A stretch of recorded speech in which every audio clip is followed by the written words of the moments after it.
स्वागत है। मैं वर्तिका सक्सेना। कोलकाता के मेडिकल कॉलेज में महिला डॉक्टर से रेप के बाद हत्या किए जाने और ममता सरकार के द्वारा लीपापोती किए जाने से देश में आक्रोश है। डॉक्टर्स कल से 24 घंटे की हड़ताल पर जा रहे हैं। आइए देखते हैं ये रिपोर्ट। कोलकाता के आरजी कार मेडिकल कॉलेज के रेजिडेंट डॉक्टर की बलात्कार के बाद नृशंस हत्या से आक्रोशित डॉक्टरों ने इंडियन मेडिकल एसोसिएशन के आह्वान पर पूरे देश में 17 अगस्त से 24 घंटे कार्य बहिष्कार करते हुए हड़ताल पर रहने का निर्णय लिया है। शाहजहांपुर में इंडियन मेडिकल एसोसिएशन के जिला अध्यक्ष डॉक्टर विजय पाठक ने यहाँ आयोजित प्रेस कॉन्फ्रेंस में बताया कि 17 अगस्त सुबह 6 बजे से 18 अगस्त सुबह 6 बजे तक जनपद के सभी डॉक्टर सांकेतिक हड़ताल करेंगे। कल जनपद के डॉक्टर मार्च करते हुए कलेक्ट्रेट पहुंचकर विरोध प्रकट करेंगे। डॉक्टर विजय पाठक ने बताया कि आईएमए की मांग है कि हत्यारों को तत्काल गिरफ्तार किया जाए तथा डॉक्टर व स्वास्थ्य कर्मियों को सुरक्षा प्रदान करने के लिए केंद्र सरकार कानून बनाए।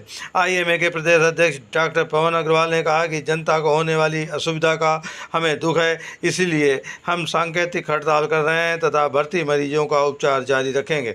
डॉक्टर पवन अग्रवाल ने कहा कि पश्चिम बंगाल की सरकार दोषियों को बचाने और बलात्कार, हत्या जैसे जघन्य कांड पर पर्दा डालने का प्रयास कर रही है।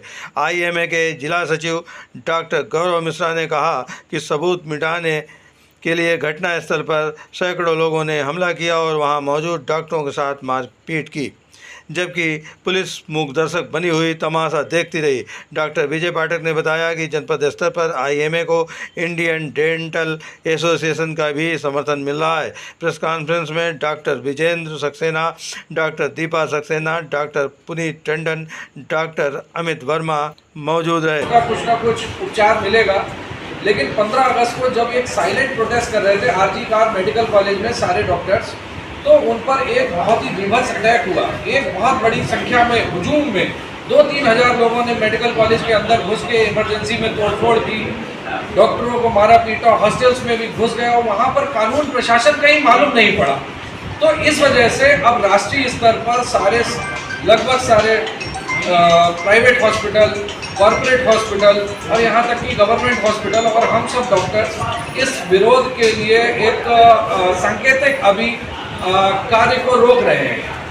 कल सुबह 17 अगस्त कल सुबह 6 बजे से 18 तारीख सुबह 6 बजे तक कार्य का हम लोगों के सामान्य कार्य का बहिष्कार रहेगा। जो एसेंशियल सर्विस है, इमरजेंसी सर्विस है, जो भर्ती मरीज हैं उनको इलाज मिलता रहेगा, लेकिन नई इलेक्टिव सर्जरी और नए इलेक्टिव पेशेंट को ओपीडी में दिखाते हैं उस कार्य का हम लोग इस विरोध स्वरूप में बहिष्कार करेंगे। और ये समस्या केवल हम लोगों की नहीं है, एक सभ्य समाज की समस्या है। हम लोग अगर कहीं अपने बच्चे को पढ़ने के लिए भेजेंगे तो कम से कम सुरक्षा की उम्मीद करेंगे, बच्चा सुरक्षित रहे, और कोई अनहोनी हो भी जाए तो कम से कम न्याय की उम्मीद करेंगे। और अगर न्याय मिल ना पा रहा हो तो कम से कम हम न्याय मांगने की उम्मीद करेंगे कि हम कहीं पर प्रोटेस्ट करके न्याय मांग पाए। पश्चिम बंगाल की घटना में ये तीनों चीज़ें नहीं हो पा रही हैं। ना तो सुरक्षा दे पाए उस लड़की को, ना उसके बाद न्याय दे पाए समय पर, और ना ही न्याय मांगने वालों की सुरक्षा कर पा रहे। तो हम लोगों की आप सभी से और आपके माध्यम से पब्लिक से भी अपील है कि इस विरोध को अपने अपने स्तर पर आप लोग सफल बनाएं और भी विरोध करें, जिससे कि हम लोग एक सभ्य समाज की स्थापना कर पाएं। धन्यवाद।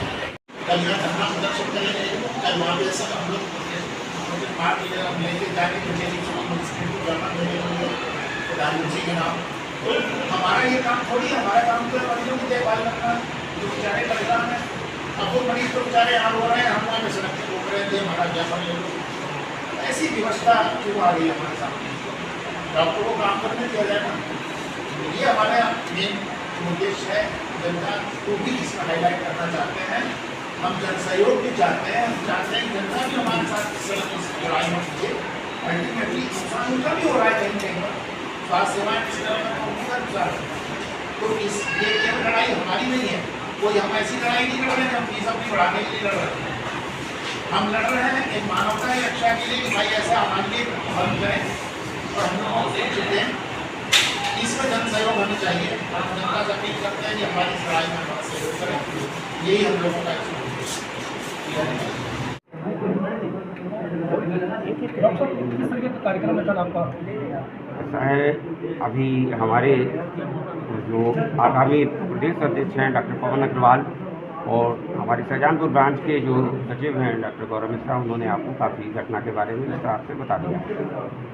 कल की हमारी हड़ताल सांकेतिक हड़ताल है, जिसमें हम अपनी सुबह 6 बजे से लेकर अगले दिन सुबह 6 बजे तक 24 घंटे के लिए अपनी OPD सेवाएं और बंद रखेंगे। इमरजेंसी सेवाओं में हम लोग काम करते रहेंगे, क्योंकि हम लोग जो है जिस सेक्टर में काम करते हैं हम एकदम से अपनी सेवाएं नहीं बंद कर सकते, और जो सेवाएं हम बंद कर रहे हैं उनमें भी हमें बंद करते हुए जो है बड़ा कष्ट होता है। हमें मालूम है कि जनता किस हालात में हमारे पास आती है और उनके प्रति हमारी बहुत संवेदना है। लेकिन मेरा दूसरा कहना है, वो लड़की जिसके साथ ये सब हुआ वो डॉक्टर के रूप में तो नहीं पैदा हुई थी, किसी घर में पैदा हुई थी। वो लड़की समाज से निकल के गई थी। समाज का क्या दायित्व है इस पर? समाज को इस पर अवश्य चिंतन करना चाहिए, और मेरा मानना है ऐसे विषयों पे जो है समाज को निकल कर बाहर आना चाहिए और ये जन आंदोलन होना चाहिए। हम डॉक्टरों को सड़क पे निकलना पड़ रहा है, ये समाज की उदासीनता का परिचायक है। समाज को इस मामले में सक्रिय होना चाहिए।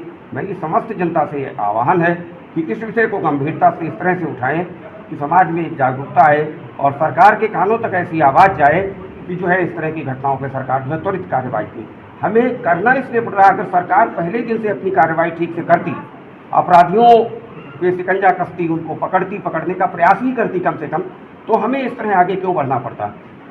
जब उस पर कोई कार्रवाई नहीं हुई, उसके परिजनों को 3 घंटे तक उसकी बॉडी को देखने नहीं दिया गया। पहला प्रशासन का झोल वहाँ पे आपको ये दिखेगा कि उसको आत्महत्या घोषित कर दिया गया, उसके परिवार को ये सूचित किया गया कि आपकी बेटी ने आत्महत्या कर दी है। वहाँ पहुँचने के बाद 3 घंटे उसके परिजनों को उससे मिलने नहीं दिया गया। उसके बाद जो है FIR लिखने के बाद जो है बड़ी मुश्किल से FIR लिखी गई। FIR लिखने के बाद जो है सरकार की तरफ से लीपापोती वहाँ पे शुरू हो गई। जब कोई कार्रवाई नहीं हुई, जब आंदोलन के लिए जो है छात्र जूनियर रेजिडेंट्स जो होते हैं हमारे यहाँ होते हैं, जो पोस्ट ग्रेजुएशन के छात्र होते हैं, वो जब आंदोलन के लिए उतरे तो उन पर किस तरह की कार्रवाई हुई ये आप लोगों ने देखा। उन्हें दौड़ा के मारा गया, वो अपनी जान बचाने के लिए भाग गए। क्या इस स्थिति में काम करने के लिए हम लोग, हमारे आपके बच्चे डॉक्टर बनते हैं? वो किसी के भी बच्चे हो सकते हैं, हमारे हो सकते हैं, आपके हो सकते हैं, समाज के में किसी के होते हैं। वो मांग क्या है आपकी? हमारी मांग ये है, अभी डॉक्टर पवन अग्रवाल ने जैसा बनाया है, कि ऐसे मसलों पर अगर त्वरित कार्रवाई हो और पूरे देश में एक जैसी कार्रवाई हो, क्योंकि ये घटना सिर्फ पश्चिम बंगाल की नहीं है, कल केरल में हो सकती है, परसों महाराष्ट्र में हो सकती है, कभी उत्तर प्रदेश में भी हो सकती है, कहीं भी हो सकती है और होती रहती है। तो इस मामले में एक केंद्रीय कानून ऐसा बनाया जाए, त्वरित कार्रवाई हो, फास्ट ट्रैक में इस तरह के केस चलाए जाएं, दोषियों को इस तरह के जल्दी से जल्दी दंड दिया जाए कि अगली बार व्यक्ति इस तरह का अपराध करने से पहले 100 बार सोचे कि मेरा हद क्या होगा। किसी भी अपराध में जितनी भी त्वरित कार्रवाई होगी और जितना उच्च स्तरीय दंड होगा, उतना ही प्रभाव जो है अपराधियों में बहका जाता है। इस तरह की घटनाएं जिनमें लीपापोती हो रही है, अपराधियों पे क्या प्रभाव जा रहा है कि हम कुछ भी करें, सब कुछ मैनेज हो जाता है। तो हमारी मांग यही है कि एक ऐसा केंद्रीय कानून बने, टाइम बाउंड, जिसमें कार्रवाई हो, त्वरित कार्रवाई हो, अच्छे विवेचक हों और उसकी कोर्ट भी अलग हो। ऐसा मैं मांग करता हूँ, फास्ट ट्रैक कोर्ट के माध्यम से उस अपराधियों को जल्दी से जल्दी सजा दी। इसलिए कल आप लोग सभी लोग हड़ताल कराएंगे, अगर क्रिटिकल मरीज जाता है तो क्या कुछ करेंगे आप? देखिए, हम विवश हैं, हमने पहले इसके लिए जनता से क्षमा मांग ली है, और अब हड़ताल पे जाना डॉक्टरों को बिल्कुल अच्छा नहीं लगता है। हमें खुद कहीं अच्छा नहीं लगता है कि हम हड़ताल पे जा रहे हैं।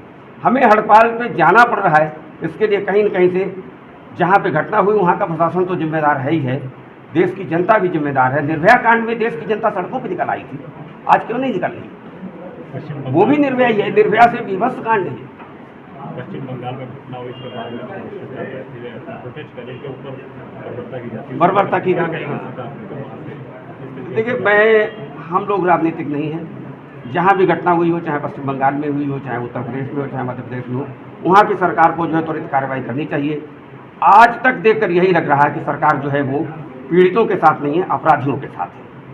इसमें क्या लग रहा है आपको, केंद्र सरकार जो है वो निष्पक्ष कार्य कर रही है? हम आशा करते हैं कि केंद्र सरकार इसमें निष्पक्ष कार्य करेगी। हम बंगाल सरकार से भी आशा करते थे, उसे निष्पक्ष कार्य करना चाहिए था। बंगाल सरकार ने निष्पक्ष कार्य नहीं किया, इसीलिए हमें राष्ट्रीय स्तर पर आंदोलन के लिए जाना पड़ा है। प्रोटेस्ट कर रहे हैं, उसके साथ क्या लगता है सरकार का रवैया क्या? सरकार का रवैया पश्चिम बंगाल की सरकार का देखा जाए तो बिल्कुल शून्य है। और शून्य क्यों, नकारात्मक है। आप सबके घर में स्त्रियां होंगी, माता होंगी, बहन होंगी, बेटियां होंगी, और मेरे तो इस वक्त बात करते समय रोंगटे खड़े हो रहे हैं। जो उस लड़की के साथ किया गया, जिन बच्चों को उनके माँ बाप चांटा तक नहीं मारते हैं, जिन बेटियों को फूल की तरह पालते हैं, उसके संग इतनी विभत्सता हुई। और ममता जी स्वयं स्त्री होने के बाद भी उसको न तो महसूस कर पा रही हैं, न उसके प्रति संवेदनशील हैं, बल्कि उल्टे साक्ष्य मिटाने वालों के साथ हैं, गुंडों के साथ हैं। और वो चाहती हैं कि किसी तरह से ये केस दब जाए। तो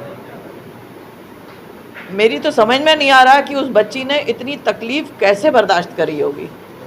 मैं बहुत दुख में भी हूँ, कष्ट में भी हूँ, बहुत क्रोध में भी हूँ। और केवल मैं नहीं हूँ, जिस लड़की ने इसको देखा, पढ़ा और सुना है, वो आज भगवान से यही दुआ कर रही है, काश मैं लड़का होती, लड़की न पैदा होती इस समाज में। क्या मांग करते हैं आप सरकार से? हमें तो केंद्र सरकार से एक यही मांग है कि इसकी निष्पक्ष जांच हो, दोषियों पर कार्रवाई हो, क्योंकि ये छोटी मोटी चीज़ नहीं है।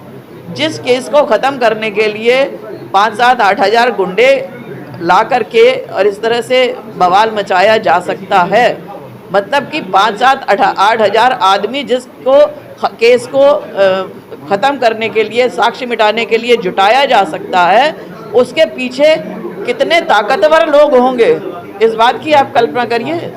कितनी उनकी जेबें भारी होंगी, कितना वो छल बल से सक्षम होंगे। कौन लोग हैं वो, उनसे लड़ना है।